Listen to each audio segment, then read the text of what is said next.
আসসালামু আলাইকুম, স্বাগতম আবারও। আজকের ভিডিওতে আমরা আমাদের ফার্স্ট ডার্ট প্রোগ্রাম লেখা দেখব। তো আমরা ফার্স্টে ইন্টেলিজ আইডি ওপেন করে নিব। এবার নিউ প্রজেক্টে ক্লিক করব। বাম পাশ থেকে আমরা ডার্ট সিলেক্ট করে নিব। ডার্ট সিলেক্ট করলে অটোমেটিক্যালি আমাদের ডার্ট এসডিকে পাথটা দেখাবে এবং আমাদের ব্যবহৃত ডার্টের ভার্সনটাও দেখাবে। নিচের থেকে আমরা কনসোল অ্যাপ্লিকেশন সিলেক্ট করব এবং নেক্সটে ক্লিক করব। এখান থেকে আমরা প্রজেক্টে একটা নাম দিব, ফার্স্ট আন্ডারস্কোর প্রোগ্রাম, এবং আমরা চাইলে প্রজেক্টের লোকেশন চেঞ্জ করে দিতে পারি। আমি লোকেশনটা চেঞ্জ করে দিচ্ছি। ওকে, এইবার আমরা ক্রিয়েটে ক্লিক করব।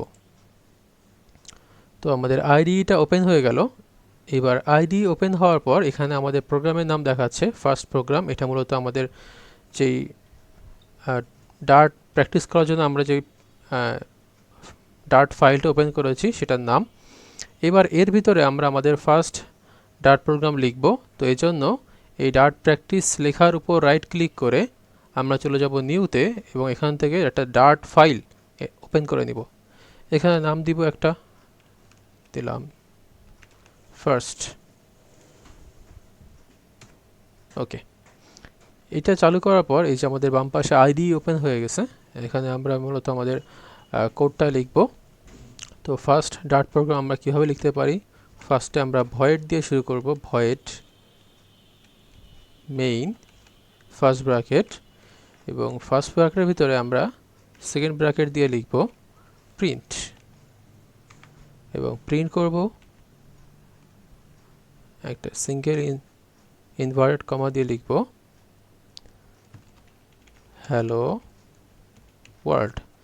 এবং প্রিন্ট কমান্ড লিখলে এর শেষে আমাদেরকে সেমিকোলন দিতে হয়, আমরা সেমিকোলন দিয়ে দিব। প্রিন্ট হচ্ছে মূলত একটা কিওয়ার্ড। ডার্টে এমন বহুত কিওয়ার্ড আছে, আমরা পরের এই কিওয়ার্ড সম্বন্ধে জানব। তো আমরা ফার্স্টে লিখলাম ভয়েড এবং মেইন ফাংশনকে কল করলাম। এই মেইন ফাংশনের ভিতরে আমরা প্রিন্ট নামে একটা কিওয়ার্ড লিখলাম, যে প্রিন্ট কিওয়ার্ডের ভিতরে আমি কোনো কিছু প্রিন্ট করতে পারি, কনসোলে আউটপুট দেখতে পারি। তো আমরা কি আউটপুট দেখব, হ্যালো ওয়ার্ল্ড লেখাটাকে আমরা আউটপুট দেখব। তো এটাকে রান কীভাবে করাবো, এই যে আমাদের আইডির ভিতরে যে ফাঁকা জায়গা আছে এখানে রাইট ক্লিক করে নিচে রান ফার্স্ট ডট ডার্ট, যেহেতু আমরা নাম দিয়েছিলাম ফার্স্ট, তো আমাদের ডট ডার্ট এক্সটেনশন এর সাথে অ্যাড হয়ে যায়, যেহেতু এটা ডার্ট ফাইল। তো রান ফার্স্ট ডট ডার্টে ক্লিক করলাম। নিচের কনসোলে দেখেন এই যে হ্যালো ওয়ার্ল্ড লেখাটা আসছে। তো এইভাবেই আমরা আমাদের ফার্স্ট প্রোগ্রামকে রান করে ফেললাম। এর পরের ভিডিওতে আমরা আমাদের ডার্টের ভেরিয়েবলস এবং ডাটা টাইপ সম্পর্কে দেখব। ধন্যবাদ সবাইকে।